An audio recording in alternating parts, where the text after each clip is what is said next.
Good morning. My name is Amanda Rivera. I'm the hearing examiner presiding over today's case. The date is February 12th, 2025, and this is case DCl2023-00053. It is a request to amend the MPD for the Babcock Lee project. Because this is a quasi-judicial hearing, all evidence and testimony must be taken under oath. So if you intend to speak, if you could please raise your hand. Do you swear or affirm the testimony you will provide is the truth? I do. Okay, thank you. Do we have members of the public here today? We may have just had one walk in. I think we do. I think he's very familiar with our process, though, so I'm going to dispense, good morning, sir, with the instructions for how we proceed, and we can begin. Was there a notice of publication Yes, for this ma'am. case? There's a notice of publication, and there was also action from the county attorney's office Okay. regarding the notice of publication because there was a scrivener's error. Thank you. Was the applicant provided a copy of the memo from the county attorney's office as well? Yes, we were. Okay, thank you. So the staff report is pre-labeled as Staff Exhibit 1, so Staff Exhibit 2 will be the composite of the notice and the subsequent memo dated February 7th from the county attorney's office. I'm ready to begin when you are. All right. Thank you and good morning, Madam Hearing Examiner. For your record, my name is Richard Aiken. I'm an attorney with Henderson Franklin. I'm here this morning on behalf of the applicant. Just a few housekeeping matters before we start. So we did submit a 48-hour notice for the record. I do have copies of a few documents here before we get started. So I've got a copy of our 48-hour letter. I also have a copy of our PowerPoint presentation, as well as a full-size and 11x17 copy of the master concept plan, which I will provide to you now, if that's okay. Yes, please, thank you. And I assume the master concept plan matches what was previously provided? Yes. Okay, thank you. Thank you. This is the presentation? Well, that's a binder for you. It's got Okay. this is for you if you need that. Record copies that have PowerPoint and everything, so there's a copy there for you to write on. For me to write on and make my notes? Yes, thank you. Okay, so we have applicant Exhibit A was pre-labeled with the 48-hour letter, excuse me, which I will accept again as applicant Exhibit 1 now.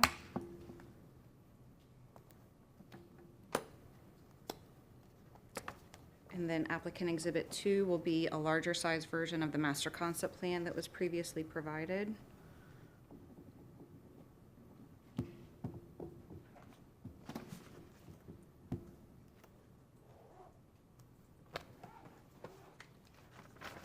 And then applicant Exhibit 3 will be the PowerPoint presentation. Okay,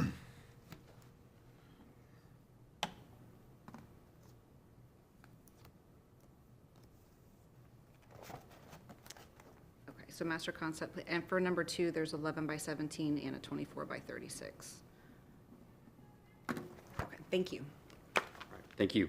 All right, so before we begin, I just wanted to clarify a couple things. We submitted a 48-hour letter in this matter. There's a few things that were identified. We've communicated with staff, and I think we're in agreement with staff on the 48-hour letter. There is one outstanding item on the 48-hour letter, and that would be the new deviation 15 that we requested. That has a request for deviation from Section 33-1667 of the Land Development Code. It has to do with parking. And I'm going to address that again in just a minute, and we'll address it as we go forward. That's the one area where there may be a little bit of discussion with staff that we need to have, and we've had some further discussion this morning. Before I get there, let me just talk about the other stuff in the 48-hour letter, which we are in agreement with staff. So we added a new deviation 14 regarding roadway segments, and we have provided roadway cross sections as part of the 48-hour notice, so that is in there. I don't want to interrupt. So just to be clear, though, deviation 14 and 15 that both dealt with the food trucks that were in the staff report were already previously withdrawn prior to hearing, was my understanding. That is correct. Okay, so when you're referencing 14, you're talking about the new. The new 14 as identified in the 48-hour letter, Okay, correct. thank you. Okay.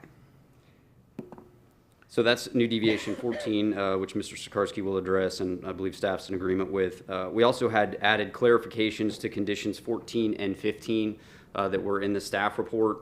So 14 relates specifically, it is a condition that requires that the applicant enter into an amended or a new development agreement with staff before certain timeframes, development orders are issued for certain portions of the project. We just clarified which development pods would be subject to that requirement, and staff's in agreement with that. And just for a little bit of background on that, there is an existing development agreement that was entered into between the county and the developer in this case after the original zoning was approved. It required that the developer provide a parcel of land for an EMS station. That has been done. That parcel of land has been provided to the county at this point.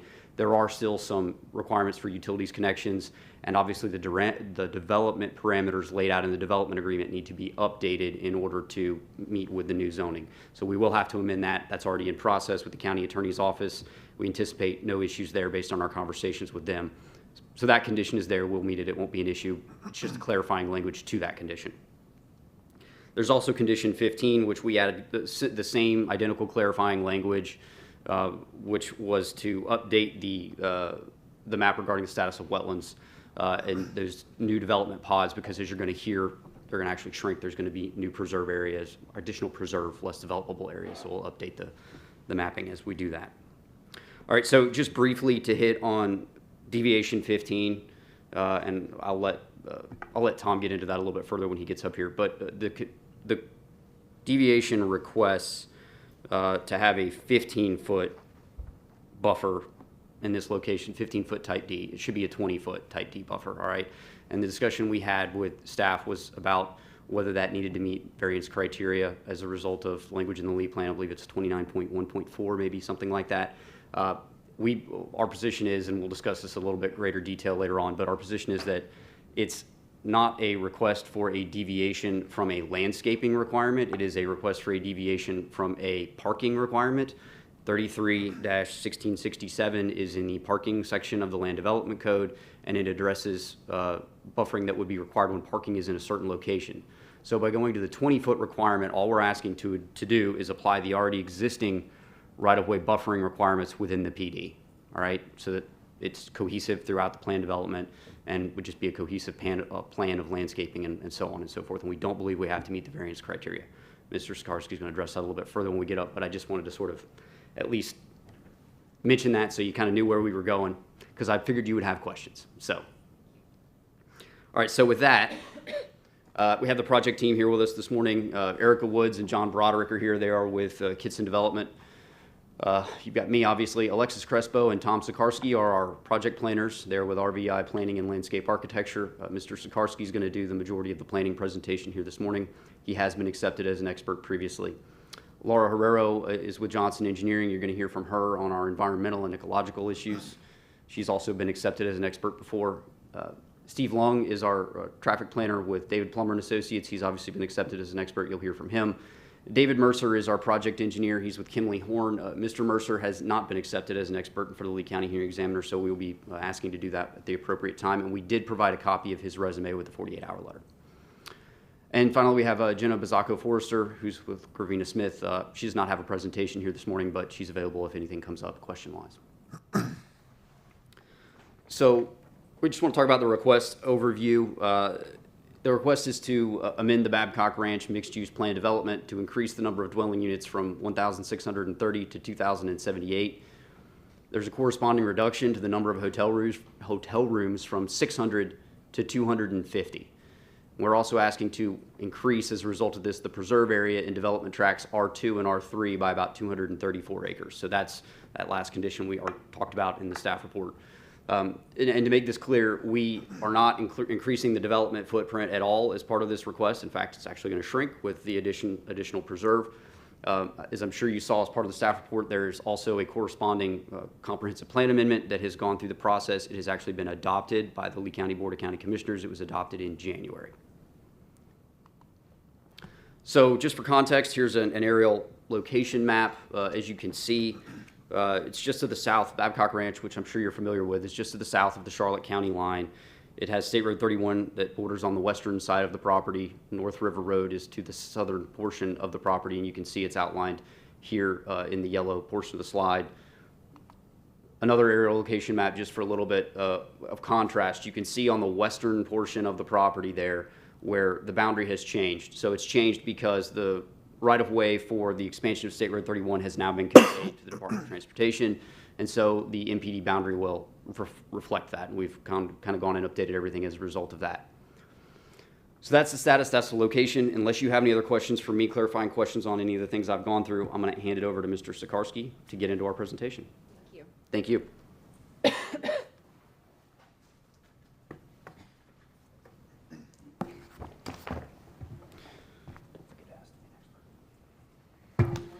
Good morning, Madam Hearing Examiner. For the record, Tom Sikarsky, Certified Planner with RVI Planning and Landscape Architecture. As Mr. Aiken stated, I had been accepted as an expert witness in the past. I was asking to be accepted again. In lead planning and the land development code? Correct. Yes,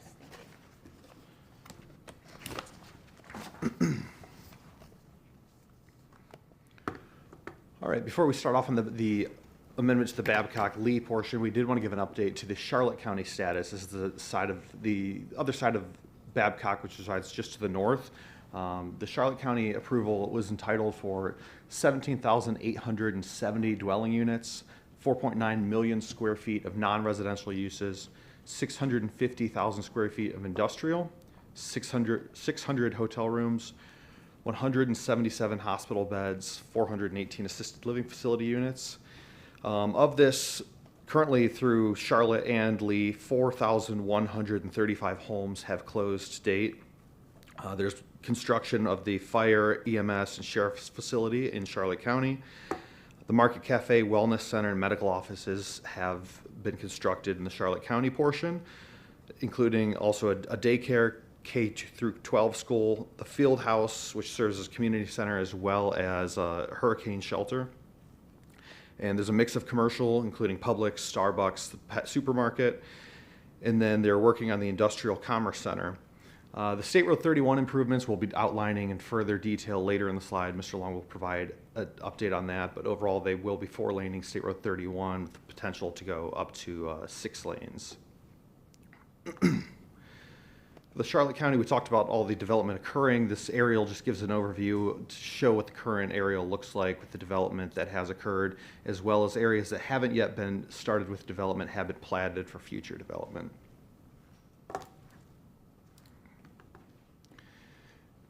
The Town of Babcock Ranch Master Plan, this really shows how the Charlotte portion will interact with the Lee County portion. It shows the overall vision of Babcock Ranch. One thing we would like to point out is how the roadways interact between Charlotte and Lee County, providing access from Lee County from Charlotte that will help decrease trips on the external roadways to allow for the flow of traffic in between the Charlotte and Lee County portions.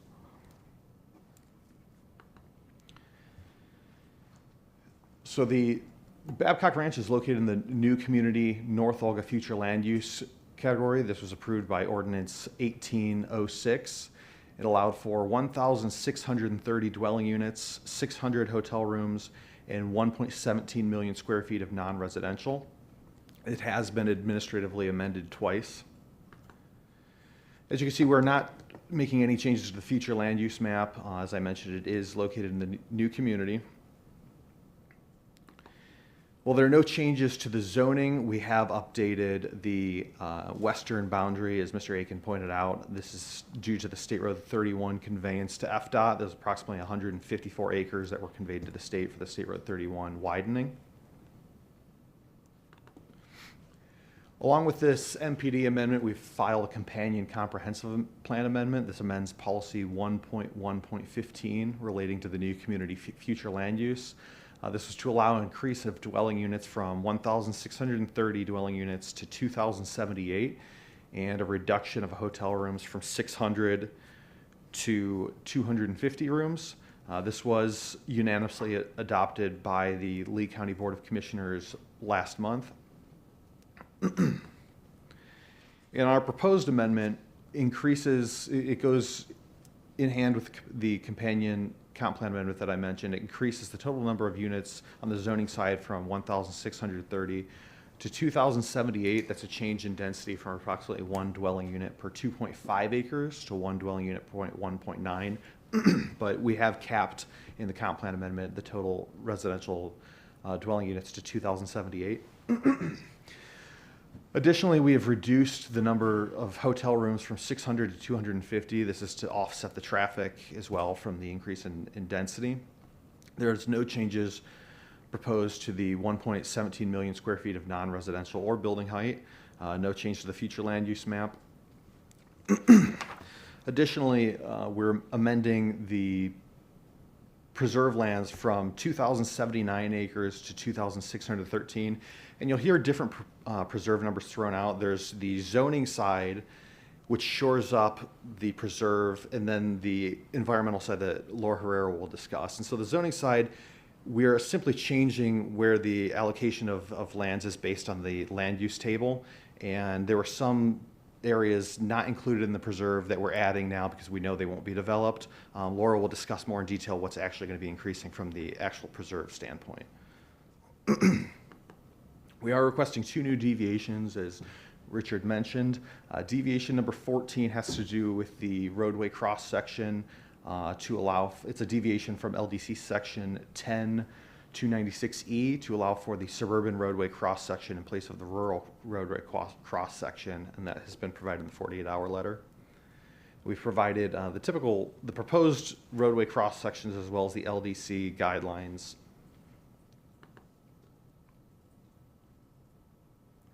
And staff is in support of this deviation.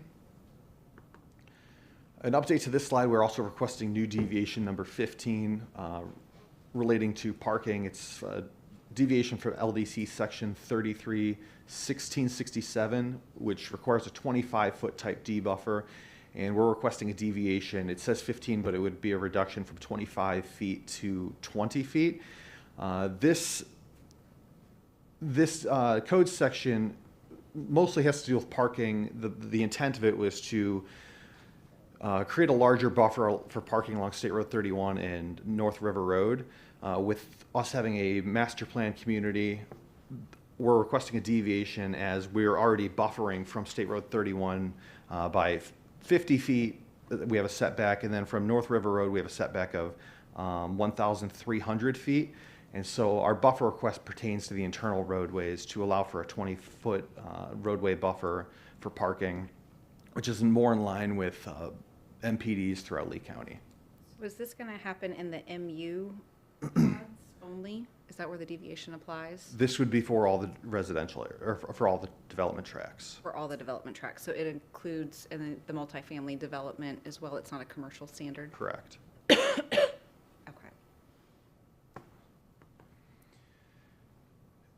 As Richard also pointed out, we had a couple updates to the language of the proposed conditions for 14 and 15 having to do with the development agreement. We just specified the location being the easternmost portion of tracks R2 and R3 for both 14 and 15, and staff is in agreement with those changes as well.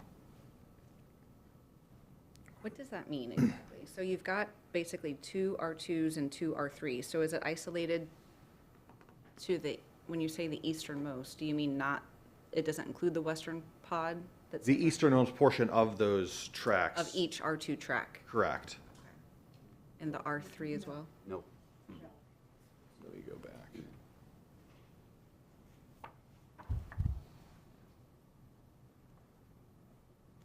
Right, so I just want to clarify, Richard Aiken for the record. All right, so what it means is the easternmost R2, all right, and then it would apply to all R3, right? If you go back to the MCP, Tom.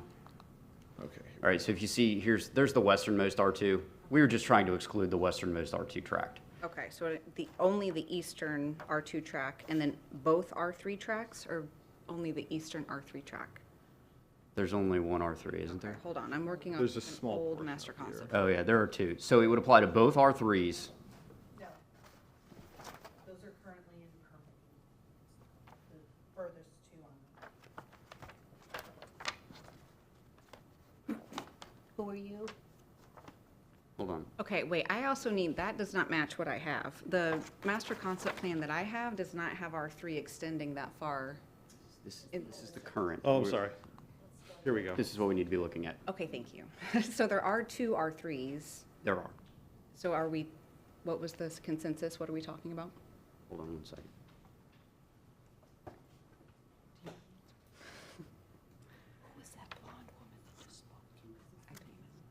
For the record, Beth Workman. Yes. So the reason that this has come up is because there's active development orders in right now on some of these tracks. Okay. So the applicant needs to explain where they do not have development orders and where they do, and wherever they do not have development orders in, because we need a trigger to be able to get these things recorded. So that's why this staff put the overarching so that the applicant could explain Okay. kind of where we need to go with this. Thank you.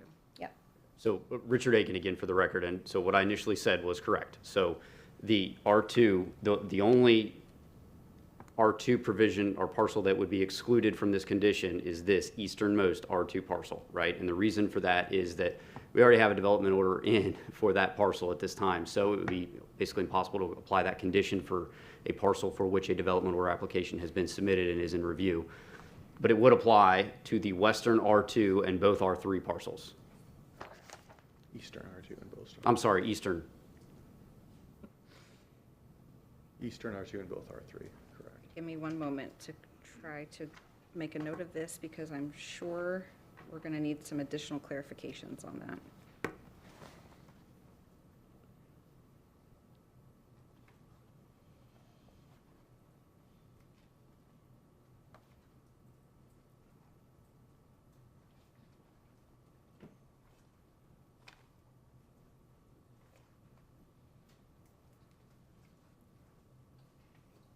Okay. So it might need to be that the condition read prior to the issuance of a development order for the easternmost R2 and both R3 tracks.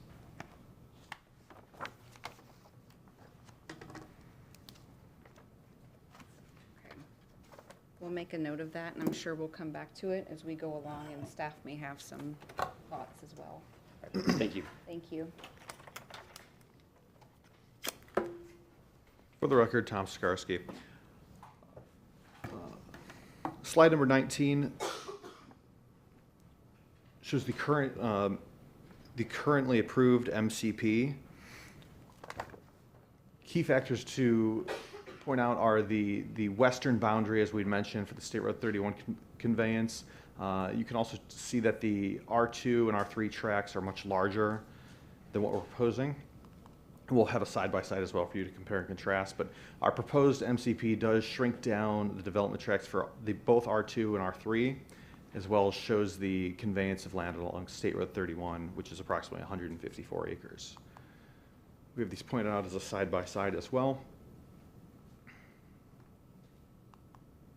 Wait one second. I want to make a note of that slide. What number slide are we on? 21?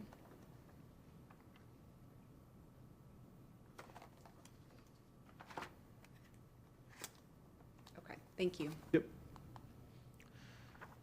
We did want to take a moment to outline the compatibility of Babcock Ranch. Our max building height is 65 feet, which remains the same. The multifamily is only permitted in tracks MU1, MU2, and MU1R. This is no change to the approved schedule of uses. This is what it was with the original approval.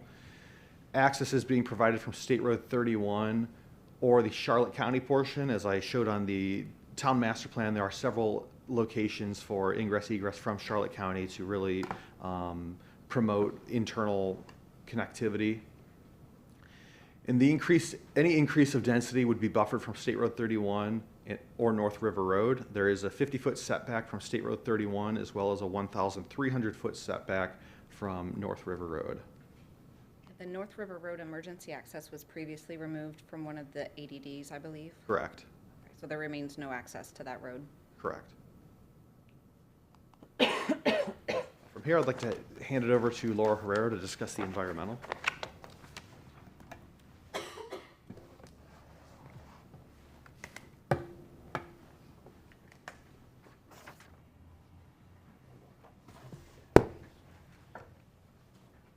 Good morning. Good morning, Madam Hearing Examiner. For the record, my name is Laura Herrero. I'm an ecologist and have been for over 25 years now with Johnson Engineering. I have been accepted as an expert witness in this forum before in environmental planning, environments of Southwest Florida, and request to be so again. Yes, thank you. Thank you. So as we go through this, I am going to kind of go over a few of the things that the other planners had already talked about, but I just want to point them out more in the environmental context for today. So this is the currently approved master concept plan, same one that Tom had shown. Based upon the Lee County Land Development Code, the minimum amount of indigenous preserve required with this was 2,079 acres. However, and I apologize because my own picture is covering up my slide, we actually did provide more than that with the original proposal. The plan that you saw, the original approval, included 2,379 acres. That's the current approval. And what we're proposing, as Tom had briefly mentioned, is you can see the hatching on the eastern side of the screen. Those are, if I just flip back real quick, those development pods that were approved for development that we are now putting into preserve. And so the hatching was there just to kind of make that stand out for you. And is that based upon a determination that there were indigenous communities within those areas, or is that just not something that the developer needs anymore for developable space? So, and I'll get into that a little bit more. This area also provides, honestly, a panther habitat, Florida panther, as well as a number of other listed species in the area. So when we were going through this, by taking those out, what you can't see on the screen, I'll show it to you in another slide a little bit, is these preserve lands are surrounded by other state and county preserves. So by taking that bit out of development, it makes a much larger wildlife corridor, ecological corridor. So it's really important to the area. So that is a really big benefit that's coming along with this amendment. So by taking those out, our indigenous open space or preserve area, I also refer to them as mitigation areas. Oftentimes, if you hear me use those words interchangeably, and that goes back to the state permit. But with this new plan, we are now up to 2,613 acres of indigenous preserve. That's just in the Lee County portion of the Babcock Ranch community. So there's a net increase of 234 acres from what we originally had approved to what we are providing now.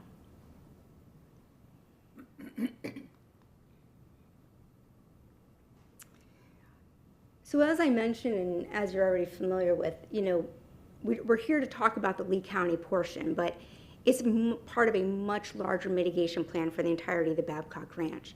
So the Babcock Ranch mitigation plan includes a little under 13,000 acres of preserves, or again, mitigation areas. And on the map that you see on the right, all of those different colored areas are representative of different preserve areas within the community. There are a few of those, about 5,800 acres, that are we call off-site. They're on the Babcock Ranch Preserve, which are the surrounding state lands, and that would be mitigation areas B, C, and D.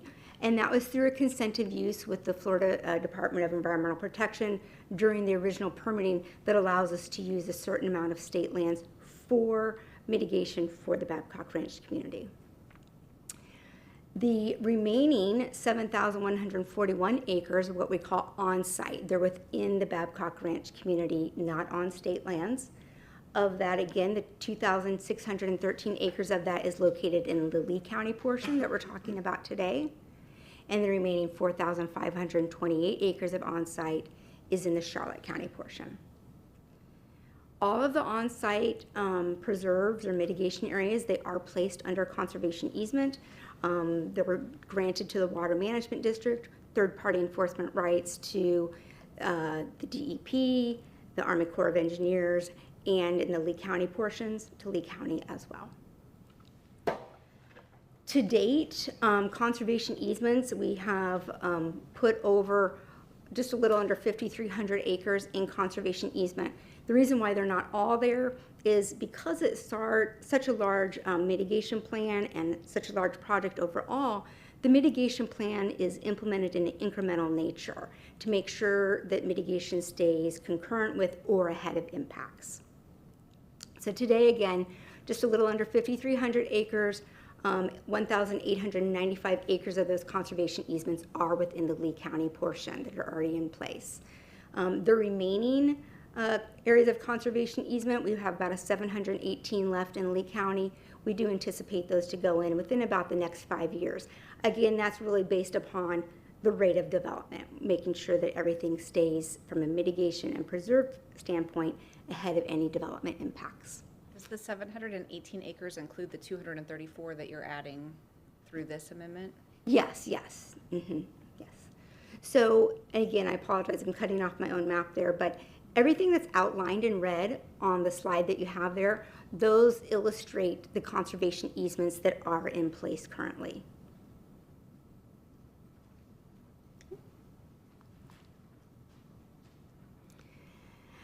And so, what do we do over all these lands, right?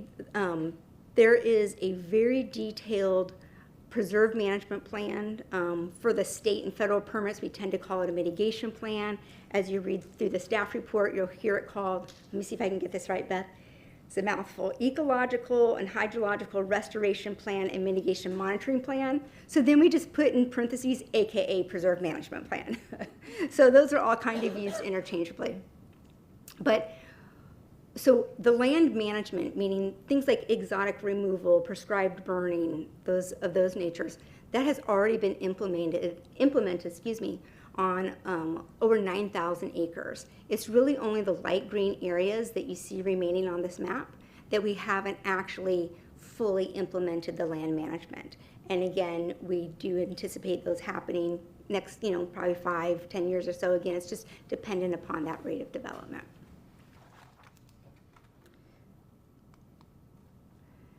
So again, the wetland and upland restoration enhancement, it's all part of our Lee County Indigenous Preserve Management Plan. We did have an Indigenous Preserve Management Plan that has already been approved by Lee County. It was part of that original zoning. One of the conditions, we provided that plan with the first development order, got that approved. We have updated it with this current proposal just simply to update the maps. What we're doing to the land, how we're managing the land has not changed. We do a lot of detailed monitoring to make sure that we are meeting success criteria. There is measurable success criteria outlined in that preserve management plan. We also use quite a bit of prescribed fire, as well as hydrologic restoration. And that's how we basically improve the plan or get that lift, if you will, to the environment. There is also a large component of wetland creation within the mitigation and preserve management plan. There's over 260 acres of it alone in Lee County. There's also some additional in the Charlotte County portion. And just to kind of give you an idea how that works, we oftentimes there's a lot of farm fields out there. We take areas that have been farm fields, try to incorporate some of the natural, maybe wetlands and uplands within that area to make a larger functioning wetland system. I'll show you an example of that here. This is actually known as Wetland Creation Area number 7. It is in the Charlotte County portion of the Babcock Ranch community, just north of the Lee County line. On the left, you can see what it looked like before. You can see there's some natural habitats in the area. And so what we did is we had a detailed grading plan and planting plan, and we basically just take the disturbed lands, and most of the time, like I said, agricultural lands, to make a larger ecological system. So there it is on the left, and then the picture on the right is about 2 years following that wetland creation. I assume in addition to the Lee County, I'm sure you also have Charlotte County permits that require monitoring and reporting for all of this, and state as well? We do. Charlotte County honestly doesn't. Their reporting and monitoring requirements, they don't really deal with that too much. It's really handed to the state. So every time we do monitoring of any of those colored areas that you saw, we have reports that go to the South Florida Water Management District, the Florida Department of Environmental Protection, U.S. Army Corps of Engineers. Oftentimes, they may also go to the U.S. Fish and Wildlife Service if it was an area that's also providing listed species mitigation. And then, of course, those areas in Lee County, we then provide those mitigation monitoring plans to Lee County as well.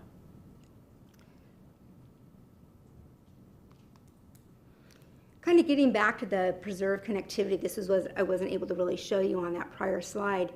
You can see again the Babcock Ranch community, the areas in the lighter green, those are all of those mitigation areas or preserve areas associated with the Babcock Ranch community. Those light green areas, again, just a little under 13,000 acres. When you look at the darker green around it, those are some of your larger state preserves, Lee County preserves, like you have some 2020 lands down there just to the east of us, Bob James Preserve, Telegraph Creek Preserve. So by enlarging our light green within our area, you can see how it attaches, provides a continual corridor for wildlife to those larger preserve lands that surround us. And really through a combination of state and even private lands, Babcock Ranch is actually a very important component. It's actually identified by the Florida Fish and Wildlife Conservation Commission as a strategic area to have preserves to help provide a continuous wildlife corridor, pretty much from Charlotte Harbor all the way to Lake Okeechobee, when you do it, in combination with state and private. Another important component of our preserve areas, though, again, they provide a lot of habitat and mitigation for listed species. You will probably notice as you read through the staff report that there is a requirement for listed species management plans and a human-wildlife coexistence plan. Again, we have already prepared that plan. Lee County has approved it. We're not changing the plan. We simply updated the maps in that plan to account for the additional acreage of preserve. As part of the monitoring that we do for wildlife, we do have wildlife cameras, those little dots on the right-hand side of the screen there. Those represent different wildlife cameras that we actually have out there.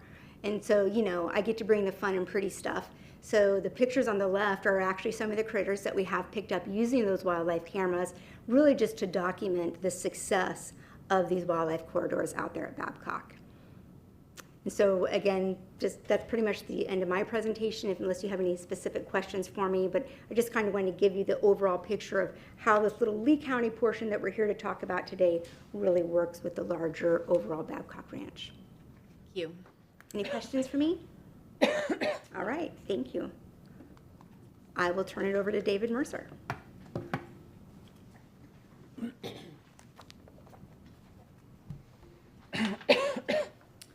Madam Hearing Examiner, for your record again, Richard Aiken. Before Mr. Mercer gets up here, as I noted earlier, he has not been accepted as an expert here in Lee County before. I do have a copy of his resume, which was submitted with the 48-hour notice, but I have a separate copy here if you'd like to see it before he comes up. Okay, thank you.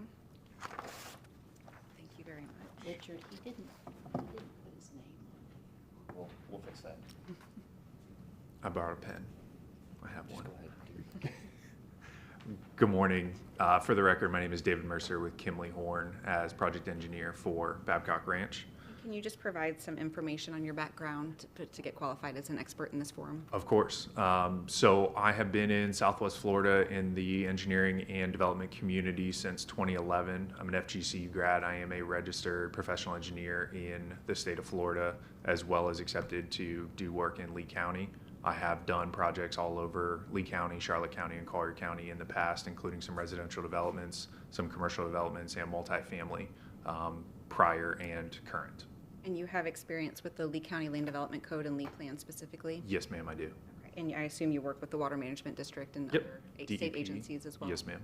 Okay, Can you thank expand on that just a little bit? Yes, so we do work not only with, for residential communities as well as some of the commercial. We deal with Lee County Development Services as well as South Florida Water Management District, Florida Department of Environmental Protections, sometimes Army Corps as well. And it looks like you have extensive experience with Babcock specifically? Yes, ma'am. I also worked as on the development team for 8 years. Thank you. Of course. So as a part of our project today, and my side of it, is just to relay that the available public infrastructure out at Babcock Ranch in the Lee County portion, we do have a wastewater treatment plant on site in the Charlotte portion that does service Lee County as well. There is substantial capacity both in water, wastewater, and reuse irrigation along the master spine roads that is owned by Babcock Ranch Independent Special District and maintained and operated by Town and Country Utility. All the infrastructure that is installed not only meets Lee County and LCU standards, but also Babcock Ranch Independent Special District standards. There was a 3-acre EMS site donated to Lee County in 2024. You will see where that is on a map. As Mr. Akins noted earlier, We also have an agreement with Bayshore Fire District, Lee County School District, and Lee County Solid Waste for all public services. And can you expand on the EMS site? That comes up in several cases because So there's a 3-acre site that has been dedicated for Lee County EMS to build a facility. It is across from Shirley Lane, and we can show you there on the yellow star, if I figure out how to, right about there. So across from Shirley Lane. So there has been a site dedicated. They have taken ownership. There will be public utilities that will service that, water, wastewater, from the eastern side of that property that will be collected and supplied by the Independent Special District. And do you have a construction timeline of when that might be operational? I don't. I believe that's on them. That is on them. So I think the agreement was only for the dedication of the site and proposed utilities to connect to. Everything past that, I believe, is on the EMS, on Lee County to do. There's a condition of approval we can get into later, I think, but it assumes that there would not be units in the ground that are occupied until there are services capable of providing public services to them. We'll discuss that again later, I suppose. Yes, It's a please. public safety issue, of course, Okay. yes.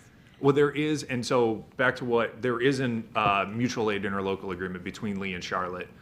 There is also the statewide as well. So it ends up being the closest one will respond first and then get the support from whoever's territory it is. And when you're talking about capacity, the school district specifically, I had a question. The letter that they provided talked about the lower number of additional units. So there was talk in the staff report, and I need to refer to the numbers specifically, but you're adding, what is it, 400 and something units. 360 of those are anticipated to be multifamily because then you've got this ability to convert 88 to ALFs. I think it's to make 350 ALFs. But when you looked at the school district letter, they said there was a capacity issue in that district, and it talked about the Babcock school that operates by a lottery, I guess. It does. And so within the Babcock Ranch proper, regardless of which county, the Babcock residents do have preference in that lottery system. So there is capacity there for everybody. I will say that loosely. But yes, they do have rights to go to Babcock Ranch School first, but we do have the agreement with Lee County for the remainder. Do you know if they looked at the full unit count? Because there's this expectation that some will get converted to ALF, but there's no condition that requires that. So when you're looking at the density increase, you're asking for the full density increase, and all of the unit caps speak to that. But then some of the capacity letters use the lower generator number of the multifamily. So did you have conversations that addressed? I don't believe we have yet, but that is something to do. That's on the entitlement side. I'm not 100% sure. Okay, it's But just a we can come question. back and, yeah, we can come back and speak to that. Yes, ma'am. Thank you. Of course. So with this and reducing some of the acreage from what they originally were for some of the development pods, this also lends to more compact, call it, I know that Lee County says cluster development. So one, that also reduces the amount of roads. That also reduces the amount of pipe that's needed, making it more efficient as well as more reliable. So again, the Lee County EMS site that is down there across from Shirley Lane has been dedicated and taken by Lee County EMS. So as far as the stormwater management enhancements that goes along with what Mrs. Herrero has brought up as well, there is an entire conceptual environmental resource permit for Babcock Ranch. There's actually two. So the first one was for the entire property in 2008, and then amended in 2001 for what we call east of Curry. So there's a waterway that splits it east and west. So we amended that conceptual ERP for more on the east side, which includes the R2 and R3 sections we were just referencing. When you say entire property, do you mean Lee or Lee and Charlotte? All of them, 18,000 acres, yes ma'am. Okay, thank you. It all has been designed for its water quality and water quantity capacities, and everything meets South Florida standards as well as Lee County, and it all encompasses what was in the original ERP as well as what the agreements outside of that with Lee County and some other environmental stakeholders are.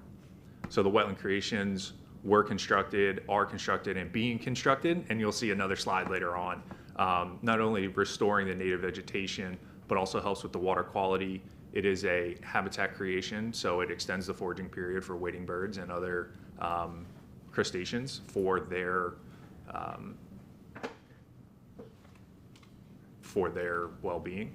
The interconnected system helps maximize lake storage, increasing the water quality, detention times, and also helps with localized flooding. We also go above and beyond some of the South Florida standards within Babcock Ranch in order to help suffice for that, not only on roads, but also on our perimeter berms and finished floor elevations, all of which will be owned and maintained by the ISD. So they get turned over the back end of the day regardless of who is developing.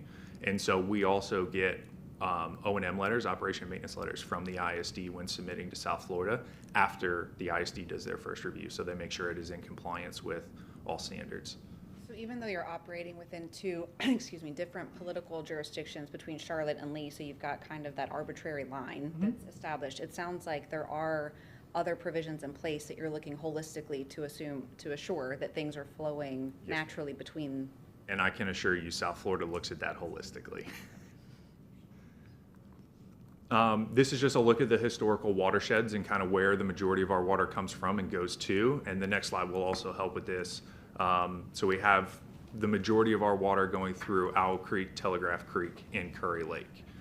So again, just all flowing south, all ends up getting to the river eventually. But we are meeting all of our discharge standards, not exceeding our allowable discharge rates, as well as meeting all of our water quality standards. And then this is just the Lee County portion showing kind of where everything flows to. One thing I do want to note is that the light green with hashing kind of over in this area, down south, as well as south of all of the residential areas, those are all the wetland creation areas, just in Lee County specific. So all of our residential pods and all of the development do end up in wetland creation areas for additional water quality standards to be met prior to ultimate discharge off of the site. And that was all that I had. I'm available for questions later if any come up.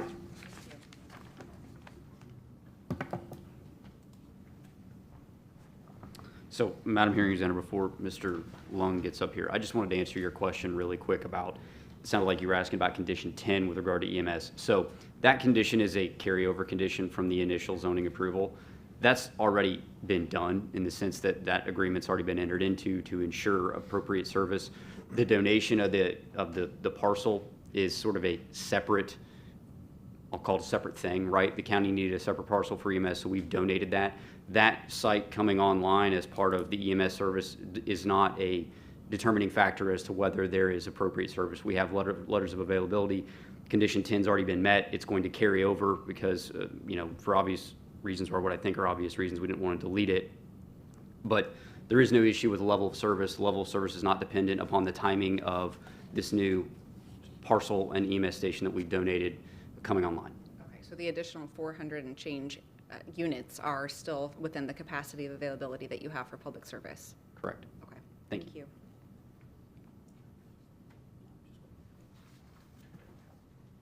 Good morning. Good morning, Mr. Revere. For the record, Steve Lung with David Plummer Associates, traffic consultant for the applicant. I've previously been qualified to provide expert testimony in the field of transportation planning and site impact assessment. My resume is on file with the hearing examiner's office. I asked to be qualified today. Yes, thank you. Thank you. In terms of transportation, the overview is really, we provided the zoning TIS back in October of 2024. We provided a comprehensive assessment under existing conditions, traffic conditions that build out in the year 2030, covering both the current or the approved zoning, and then we also did the assessment for build out with the proposed zoning, which added additional residential units primarily to the development. In terms of the trip generation, we established that the difference between what we're proposing and the current is that we're adding approximately just under 300 p.m. peak hour trips, and that's an increase of approximately 13%. The net difference in terms of the traffic impacts and needed improvements is really the same. There's because we're consistent with the Lee County CIP and the 2045 Long Range Transportation Plan, which covers the long-range needs as well as the cost-feasible plan. We're consistent with the ongoing FDOT State Road 31 and the State Road 78 PD&E studies. And of course, we are consistent with the requirements of the state statute, Chapter 163, regarding concurrency. So in the bottom line is that the required mitigation, and I guess I'm going to try to shift it over, but we're paying road impact fees in Lee County and totaling approximately $35 million. And I just want to give you some more update regarding the State Road 31 improvement that was mentioned previously by Tom and the rest of the team. So it is a widening of the State Road 31 from 2 lanes to 4 lanes. And currently it's just starting just north of State Road 78 and up to the DRI in Charlotte County, the entrance at Cypress Parkway. The graphics that you're seeing, and I'll try to use the pointer here, what you're seeing is that the north direction is to the right towards the county line. The west is at the left. What you're seeing is the 3 entrances for this project. One is at across from Busby. The second entrance is Fox Hill, and the third one is Shirley Lane. And I'll get into more details of that, but just for reference, the current State Road 31 is here, and that's going to be retained to provide a frontage road system on State Road 31. The new alignment of the 4-lane 31 is swinging to the east right here. So actually there's going to be currently 4 lanes. The current 2 lanes will be added to the new 4 lanes, providing essentially 6 lanes of travel. Again, construction, it's underway, and it's anticipated to be completed in the second quarter, third quarter of 2027. Again, the specific intersection control at the entrances would be a signal here at Shirley, a roundabout at Fox Hill, and then another signal at Busby. And just a little closer look. What's unique about this is that going to be some new design incorporations by the Florida DOT in terms of the widening. The northern entrance here at Busby, and we'll call the Babcock side entrance EE. It's just an easier name for us to work with, and that's some of the applications that you see in the permitting that refers to EE and KK here for the Fox Hill entrance. In terms of the northern entrance here, it's a comprehensive signalized intersection and incorporating what we call median U-turns, or Texas U-turns as someone been referred to. Essentially that apologize for my all thumbs.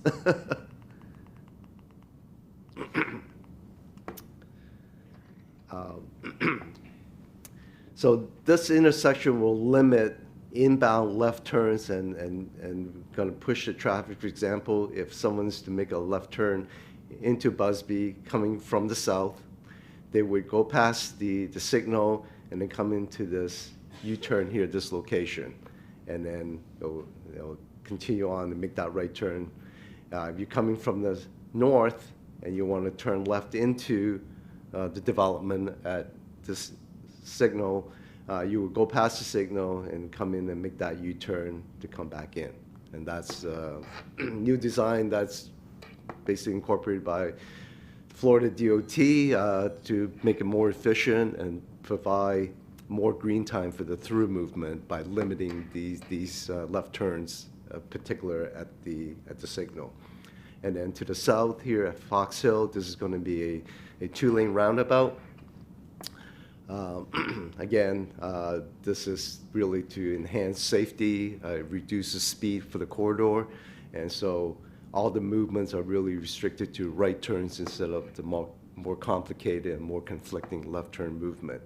As you notice here, Fox Hill is now not part of that new roundabout. It's going to be, the traffic's going to be on that frontage road system. So again, this helps the efficiency of State Road 31 after the 4-laning, and so the traffic along this frontage road would utilize Busby Lane and then further south at Shirley. In terms of the State Road 31 improvement further south, from State Road 78 down to State Road 80, again, that's an ongoing PD&E study by the Florida DOT. And they anticipate to be 6-laning of that section of State Road 31, including the bridge. As you can see, this is the 6 lanes, the roadway segment, and then this is the bridge. And then more critically will be the design of the new intersection at 80 and 31. Potentially, they're looking at flyovers for the left turn. So currently, again, the graphics obscured, but it's a traditional intersection. But the new design they're considering would be a flyover eastbound to northbound left turn, and also a southbound to eastbound left turn also. Similar to a grade separated ramp that you see, for example, in Lee County at Gladiolus and Summerlin.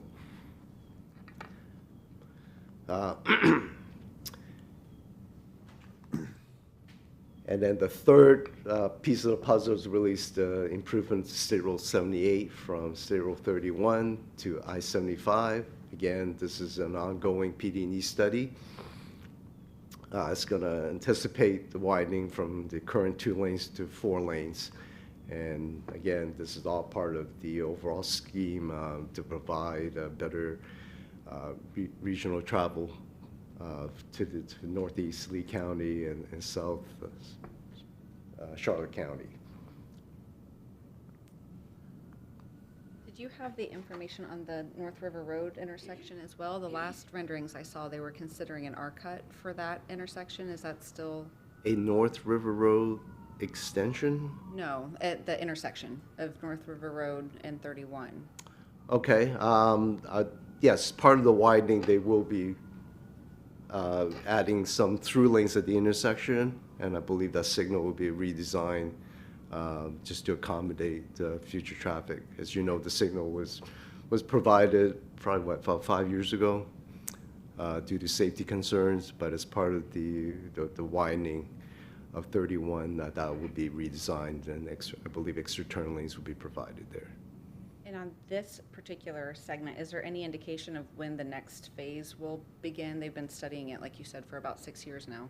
Yes, I believe that they're going to be completing that study, and the recommendation is really the key is whether they want to go from 2 to 4 or maybe potentially 2 to 6. So that's part of their assessment, but most likely it will be 2 to 4 lanes. Thank you. Thank you.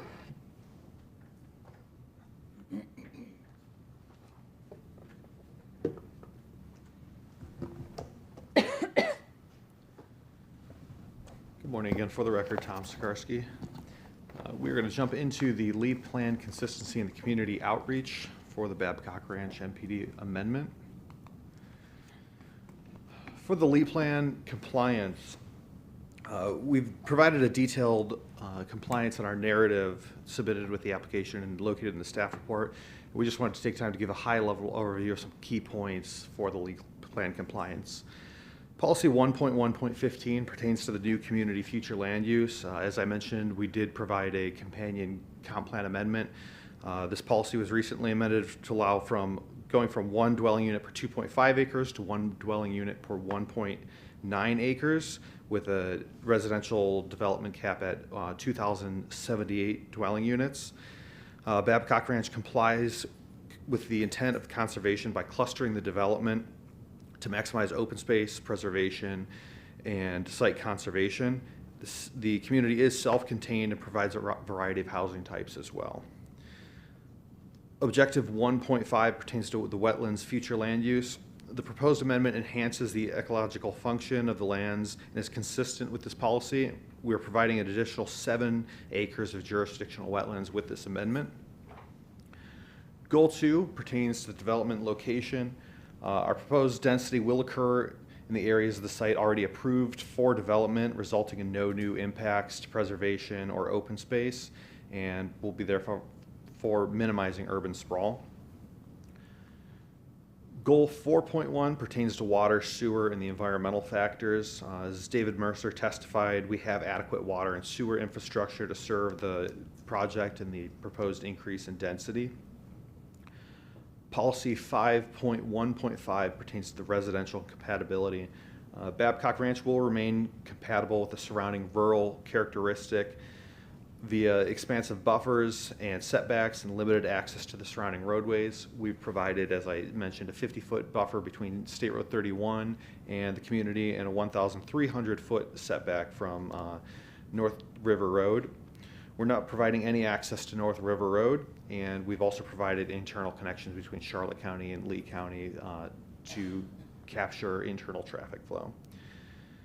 Objective 17.3 pertains to community meetings, as we'll outline in a little bit. We've taken initiative to update the public by holding several community meetings, including one within the town of Babcock Ranch, and we've hosted a website as well outlining the proposed amendments and giving updates to where we are in the process. Objective 27.1 pertains to the Northeast Lee County community. The proposed MPD amendment enhances the rural character of the Northeast Lee County by clustering development adjacent to Charlotte County. It places development also adjacent to Charlotte County away from existing agricultural and low-density residential uses. And it goes above and exceeds the policy by clustering development to provide the most open space possible. Goal 29 pertains to the North Olga community.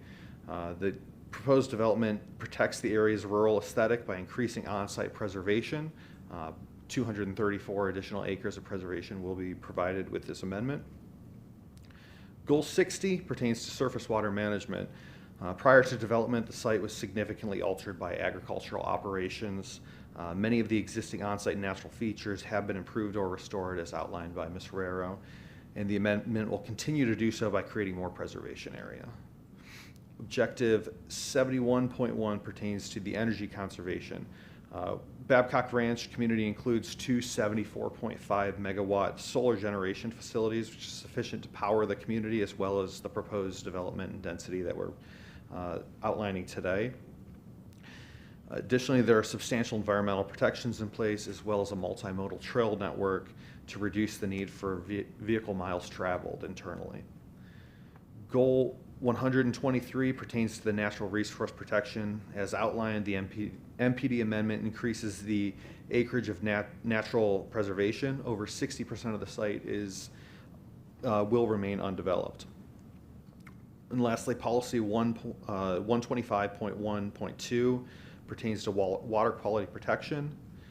The MPD will continue to ensure no degradation to surface and groundwater. Proper steps have been taken with surface water and groundwater monitoring plans, water quality monitoring reports, and enhanced standards related to the pre-treatment of surface water and discharge rates. The conditions of the original PD are not changing in regards to the groundwater surface water management. For the Land Development Code compliance, as outlined in the application and the staff report, the proposed MPD meets or exceeds the criteria outlined in the LDC. We are consistent with the uses, densities, and intensities of the Lee Plan and LDC and have recently received unanimous approval for the companion comp plan amendment related to the proposed density increase. We meet or exceed the performance standards and compatibility with the surrounding community through expansive setbacks, buffering, and clustering development away from existing agricultural low-density uses. We're providing sufficient access to the site while limiting traffic impacts, as I mentioned, internally, as well as limiting access on North River Road. And we're working, as Mr. Long outlined, with other agencies to mitigate transportation impacts by conveying the 154 acres to FDOT for the State Road 31 widening. That conveyance occurred in fourth quarter of 2024. And positively impacting the existing site by leaving over 60% of the site undeveloped and preserving over 2,600 acres of land. The staff report outlines that the proposed MPD amendment is consistent with the Lee Plan as amended. The increased density supports Goal 5 and 135 by allowing for diversity in housing types. The areas where density will be increased is close to the Charlotte County boundary where development already exists and there's no physical constraints or hazards. As Mr. Mercer outlined, we do have adequate infrastructure to serve the proposed increase in density, and staff has recommended approval of the amendment.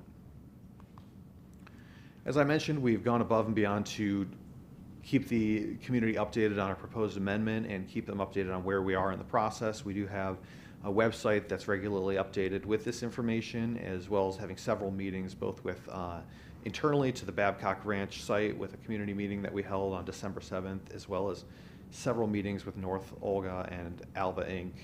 to keep residents updated. Have those been fairly well attended? Yes, they have been, yeah. In conclusion, staff's provided a recommendation of approval for the request to amend the Babcock Lee MPD. This allows for a diversity of housing types. We do have the available infrastructure to serve the added density. We are compatible with the surrounding land uses, and we are consistent as outlined with the Lee Plan, LDC, and Florida statutes. At this time, if you have any questions, we'd be happy to answer them. I asked as I went through, and I'm sure after we hear from staff, we'll have further discussions, but thank you. Did that conclude your case in chief? Yes, thank you. That concludes our case in chief. Thank you. We're going to take a break before we start with staff then. We'll take 10 minutes, let's say, and be back at 10:20.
We're back on the record. I'm sorry. We're ready to begin with the staff whenever you're ready. Yes, ma'am. For the record, my name is Beth Workman. I'm a principal planner in the zoning section. I have been accepted as an expert in the Lee Plan as well as the Land Development Code, and I wish to be accepted today as well. Yes, thank you. Thank you. So the case before you is DCI 2023-00053. It's Babcock Lee Mixed Use Plan Development. The request is to amend the current approval from Resolution Z17026 as follows. The applicant is requesting to increase the dwelling units from 1,630 to 2,078. They would also like to reduce the hotel units from 600 rooms to 250. There's an increase to the on-site preservation area in development tracts R2 and R3 on the eastern portion of the site. That's an increase of the upland and wetlands as they stand today. There's also a revision to the western mixed-use plan development line that was approved right against the current State Road 31, and now with the conveyance of land to the widening, it has been amended here in this application to show the accurate location of the MPD boundary, as shown on the master concept plan as well. So the density increase, the applicant went over these different items thoroughly, bringing in the Charlotte portion as well as the Lee to talk about the connectivity of that mixed-use plan development. There was a comprehensive plan amendment that went through 2023-12. It was adopted by the board on January 22nd, 2025. And what that did, it allowed the increase of density and changing a text amendment to change Lee Plan Policy 1.1.15 as well as Objective 29.9 and all the relating to new community in North Olga. There was also an area to address the proposed changes to the density for the hotel rooms. So speaking to the preserve area increase, and the applicant did a good job showing the comparison slide. This kind of labels the approval, and you can see all these pods down here, and then the removal in these regions. And that's a mixed bag of uplands and wetlands, as Mr. Herrera went through. There's a condition that's been added to this application, recommendation by staff to amend the wetland future land use map to acknowledge the wetlands that are being added back into the conservation area. And that's a condition in this application. The conveyance, as I mentioned, so the line right here, the little zipper line right here is the new MPD boundary for the conveyance. And so when looking at an amendment to an existing approval, staff has to utilize the findings in Chapter 34-145, and I'm going to go through these. I'm not going to belabor some of them because the applicant did a really good job, methodically going through each one, and the staff report goes through it as well. So the first criteria that we have to look at is, does the change that's coming in still meet the Lee Plan policy from the previous approval? And then looking at the land development code. So looking at that, because of the comprehensive plan amendment, the application is meeting the Lee Plan policies that touch on the density as well as the changes to the hotel units, and then the increase in the wetland area with the 7-acre increase to the wetland future land use category. And so you can see that the difference in what was previously approved was a 2.5 acres, so 1 unit per 2.5, and we're going to 1 unit per 1.9, and then the changes subsequent to those Lee Plan policies. So looking at the land development code, the schedule of uses changed slightly on this. Wireless communication facility was added, parks groups 1 and 2 was added, and of course the revision to the maximum residential dwelling units and hotel rooms on that schedule of uses that was previously approved. The setbacks changed. They went from 100 feet from State Road 31 to 50 because of that conveyance. And then the buffering on the external is consistent with the previous conditions. And this is important because there was a larger buffer along State Road 31 that was conditioned as the original zoning, and that still stands today. So I wanted to point that out. Even with that conveyance, we're still meeting that buffer requirement. It's just the setback that's changing. And then, of course, the internal buffer deviation, which I'm going to get into a little bit deeper further on. The applicant is requesting to go from 25 to now 20-foot wide buffer for just the internal right-of-ways in the mixed-use plan development. The internal road design, a deviation 14, that has come about because the way the Lee plan reads is whatever, whenever you're in the North Olga, the future land use category of new community, that you're required to do the rule design requirements. And so what the applicant would like to do is use more of an urban design for the internal road design. And then, of course, the indigenous preserve, it's an increase from 2,079 to 2,613. So looking at the next criteria that staff looks at when an amendment comes in is, does this change that's coming in affect the existing and the planned surrounding uses? And the applicant is not changing or increasing the pods. Everything's remaining the same except for the removal of some of the pods in the eastern portion. And the other big change is the conveyance. So the property is getting a little bit smaller in the Lee County portion. The open space is not decreasing, even though with the requirement of the percentage, it could with the new calculation to the less amount of acreage. They're keeping that the same. It's actually more than what they need. And the increase to the conservation easement with the removal of those pods increases it even further. So the residential uses, the overall height is 35 feet. On the wireless communication towers, talking about those because that's a new segment, and I wanted to point this out, must meet the Chapter 34, 1447. So in a residential use pod, the overall height can be 35 feet via an administrative approval, or the overall height 35.1 to 75 with a special exception.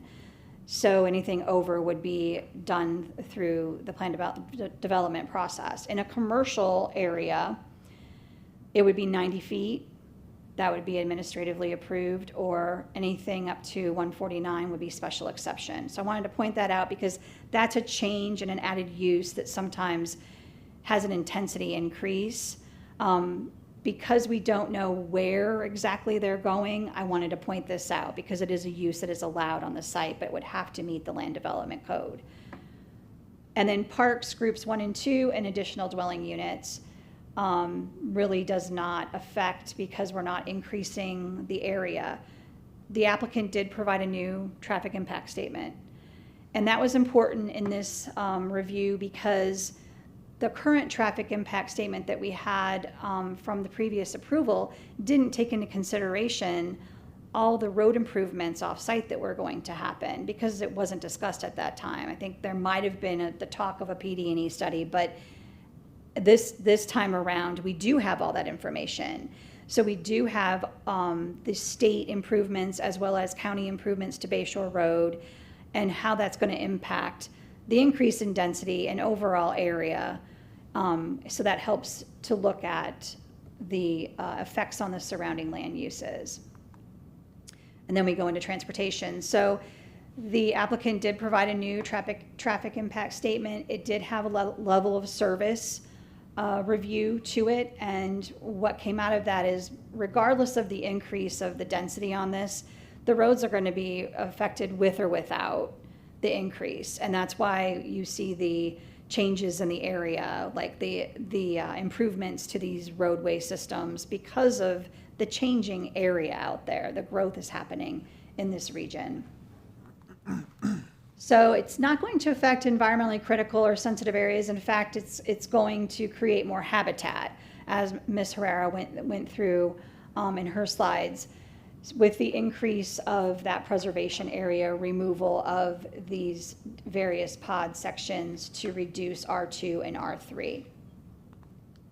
So looking at urban services, so with this bordering Charlotte County, as was mentioned, there's an agreement with the school system. It is a lottery in Charlotte County, Babcock, to get into the schools, but there's preference to residents that live in Babcock.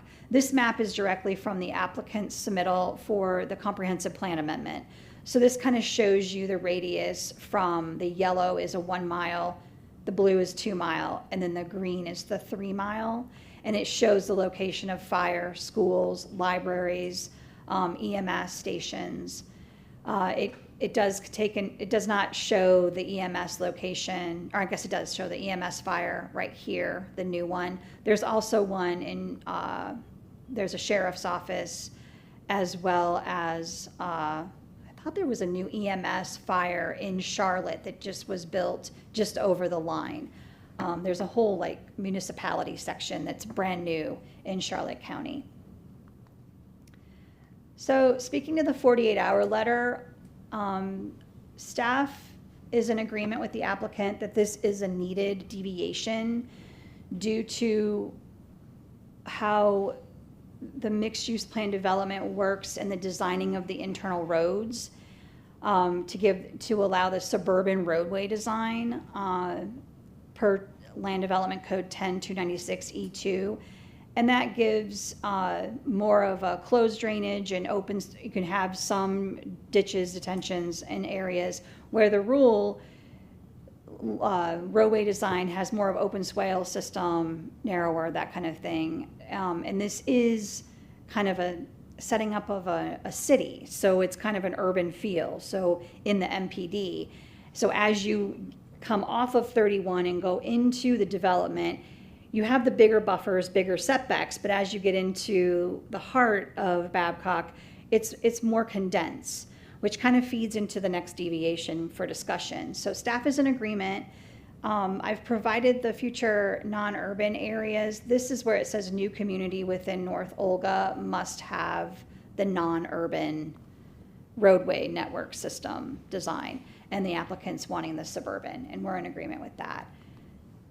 So talking about deviation 15, I'll have to change out slide 14 because in my original slide, I was stating that it needed to be withdrawn, that these areas could be designed to meet this land development code. So the land development code says that if more than 50% of the required parking or a maximum of 10 spaces is between the right-of-way and the principal structure, you need a 25-foot wide buffer.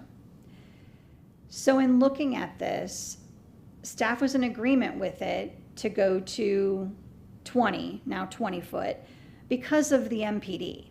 A mixed-use plan development is very integrated, and you want that multimodal feel. You don't want to have walls, you don't want to have large buffers and a separation. You want it to blend. The problem is that in North Olga, there's policy 29.1.4 that says when you request a deviation or variance from landscaping or signage that, or architectural standards, that you need to meet the variance criteria. Well, there's really no hardship in this. This is just a design facet. But when you look at where this is located, 33, 16, 67, it has to do with the design of parking. So staff is torn. Because yes, it's in the land development code section for parking, but the way policy 29.1.4 is written is it specifically speaks to deviations relating to landscaping. And this is a deviation related to landscaping. It's not saying we want to deviate from the parking requirement of the 50%. We want to deviate from the landscaping. So then staff started to look at other MPDs. So there are two MPDs where we've allowed lesser buffers internally, because this is internal. This has nothing to do with the external buffering. And we've allowed them on Verdana Village in the commercial pod. The applicant requested, because of utilities, they needed the 5-foot reduction from a 15-foot wide buffer because they don't have this criteria. And then in Timber Creek, we also allowed a lesser. And that did not have any encumbrances. My hang-up is that 29.1.4 speaks to landscaping. So originally I said to withdraw it and just meet the code section. And then if the applicant has a design where the developer cannot meet this because of something, it would need to come in as a public hearing variant. I mean, it would be coming in as an amendment, but it would be a public hearing. Because I spoke to the zoning manager to see what it would be administrative, and it would be a public hearing. But they would still have to meet variance criteria. And at that time, they would have to demonstrate hardship for that design. So I'm torn because I understand the argument that it is in the parking section. But the way that 29.1.4 is written is speaking to landscaping. So I'm leaving this in Madam Hearing Examiner's hands because I understand, and it, a mixed plan development or mixed use plan development is supposed to be compact. And a 25-foot wide buffer separates. So there's no concern or consternation from staff about the reduction of the 5 feet from 25 to 20 feet. It's really just a matter of how you get there and the fact that if you require the variance criteria, there is no hardship that staff can find to warrant that. Correct. And if it were going to 0 foot, there would be a health and safety issue because we need some barrier from a roadway system and a parking that gives it's a safety concern. They're dropping it down 5 feet to 20 feet. And do you know where the requirement for N33 comes from? Is it intended that it's to shelter the exterior view within would the intent still be met with the reduction of the 5 feet? Because I think, again, and we're talking on the record here just to have this Yes. discussion, but 29.1.4, I believe, in every instance where these landscaping and additional things, it's all about protecting the exterior impact, right? The offsite impacts to the rest of the public. And so I think that's what we're trying to preserve. Yes, ma'am. So another case that I had was just south of Babcock, south of North River Road. It was the Greenwell MPD. That had this condition applied to it because of the way they were designing the commercial component. And they had requested it. They have a hardship because there's a gas line that runs through there and they could not meet it. However, we got it to overlap the easement and then provide, because it's 25 feet, we provided 14 feet outside of the easement, which meets code because you can overlap an easement with a buffer, but half has to be outside. And that's how we did that, I believe, on that one, so that they didn't have a deviation. And that was an external buffer. And that's, I'm in the same area as what you're thinking because it has to do with the general public.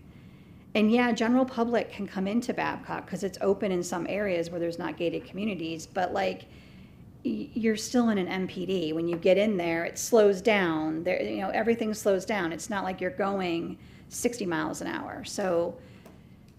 But this area, from what you've said, given the extensive setback and the buffering that they have from 31, we're really talking about internal roadways. It's all internal roadways.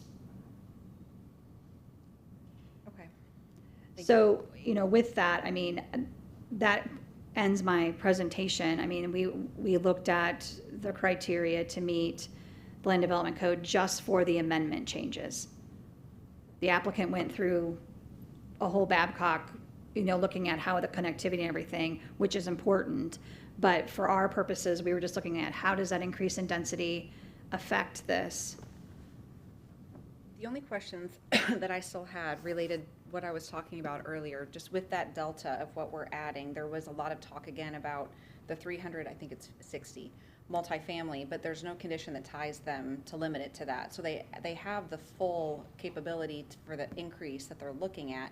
Did staff evaluate it for the full increase, or were you looking at it as only having the 360 and the 88 conversion? Full increase. Okay, so you don't have any concerns of any kind of availability of capacity? No, and what happened with that during the review is we had a letter of availability that came in, and it didn't talk to the numbers. And I needed it to speak to the numbers that was happening for the capacity. And so a revision came in, and then the ISD, because it's different out there because how it works with the ISD and with Town and Country. So they kind of work hand in hand. So they're like communicating about what's going on in capacity. And if they need bigger water pipes, they put bigger water pipes in. So it's like, it's a different scenario than another area of the county. So we got a new letter in. We had an actual letter also from ISD that's in the staff report attachments. So we didn't have any concern about that, if that's what the utilities, or was it more of the school? All of the availability for the services, and most of them are not regulatory, so it's not something that we're looking at to affirm or deny. It's just a concern. With the Bayshore Fire District specifically, the way that their letter was written, it said that they didn't object with the understanding that there was this piece coming in with the new EMS fire station. So it wasn't clear to me whether that meant that they were relying on that for the capacity, but I assume there's another step as they go through their DOs and building permits that they're going to Yes. have to demonstrate before those rooftops are actually going up. Yes, there's going to be stoppage, and that would be, at time of DO, it's tracked as what's going on with the timing of that EMS station. And I apologize, I should have found that information out, like what is the timing? When are we? Because the land's been conveyed, so, I don't know that information. Because once that goes in, then that's going to kind of help in a lot of different facets. So, I don't know that information. No, that answers the question. Okay. Thank you. Okay, sure. Did applicant have any questions of staff? I do not. Okay, thank you. Okay, did the applicant have anything further? Well, I should call. Did anyone from the public wish to speak today? No, thank you. Okay, so we'll come back. I assume there's more discussion on the deviation that you would like to have, perhaps, or whatever I shouldn't say that, whatever you would like to discuss. This is your opportunity for rebuttal and closing comments. All right, thank you, Madam Hearing Examiner. One thing, I'm sorry, I did not get a copy of your Oh. PowerPoint. Let me grab that for housekeeping. Sorry. That's okay, thank you. Was there a slide that you wanted to amend, you said as well? Number 14, I will be amending. Okay, I'll just leave that open. I apologize for that, Mr. Aiken, one moment. So that will be staff exhibit 3. Okay, now I'm ready, thank you. All right, so thank you, and again, Richard Aiken for the record. All right, so let's just talk about deviation 15 for a second. I understand everything that Ms. Workman said, and appreciate everything that she said. When we submitted the deviation request, we really weren't thinking about policy 29.1.4 too much, and sort of added that in. The reason, and I want you to understand why we stopped asking for 15 feet and went to 20, and the reason why we did that was simply because 20 is the existing right-of-way buffer within the PD, right? And so the way that the argument goes, as I see it, is that 33-16-67, first of all, yes, it's in the parking section. I understand that labels are not determinative. I'm aware of that. I understand that, and you can't just rely on that either. However, 33-16-67 is really a locational requirement for parking. It says parking cannot be between the principal structure and the right-of-way or 50% or more of it. That's what it talks about. Really what we're asking to do is to eliminate that locational requirement, and then it will just fall back, and the buffers that are existing within the PD are going to apply between the structures and the right-of-way, regardless of whether there's parking there or there's not. Right, so I'm not specifically asking now to deviate from a landscaping requirement. That's the difference in because of the 20 and the 15, if you follow me. Not specifically asking to deviate from a landscaping requirement. I'm specifically just asking to deviate from 33-16-67, which is, in my mind, a locational parking restriction as to where the parking can go. I do understand that part of that restriction contains landscaping requirements. I recognize that. I do recognize it's not a clear-cut issue, but I do think there is enough there to find that it does not have to meet the variance criteria.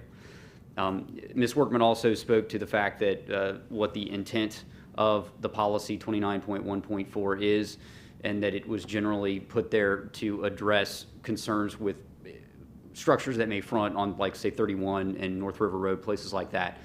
In this case, what we're not affecting any buffer that would be exterior to any roadway. It would be all internal. And so the intent of both the code section and the policy would be met anyway. And in fact, the buffers that would be exterior to the project would far exceed anything that would be required in 33-1667.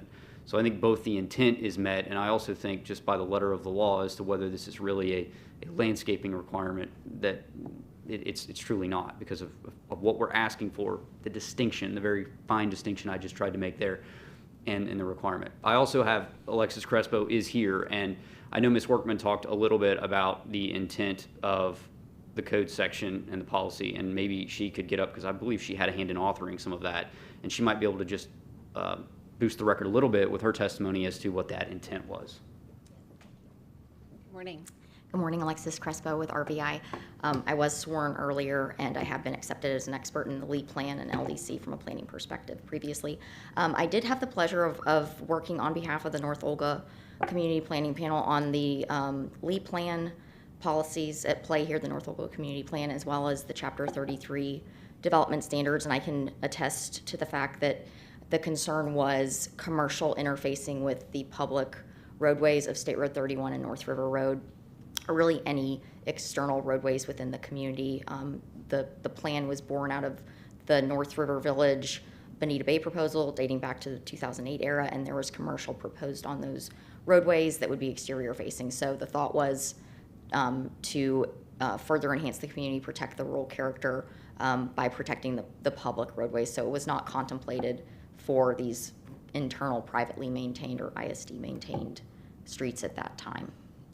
And with your familiarity of the project as well, would there be any external visibility for that to protect exactly what you're talking about? Would that remain protected even with the reduction of the 5 feet? Would the 5 feet be visible from the public at the locations that this is being proposed? No, we have 1,200-foot setback from North River roads and no available commercial parcels along that interfacing area. And then along State Road 31, you've got the Pulte community, which is predominantly single-family detached homes.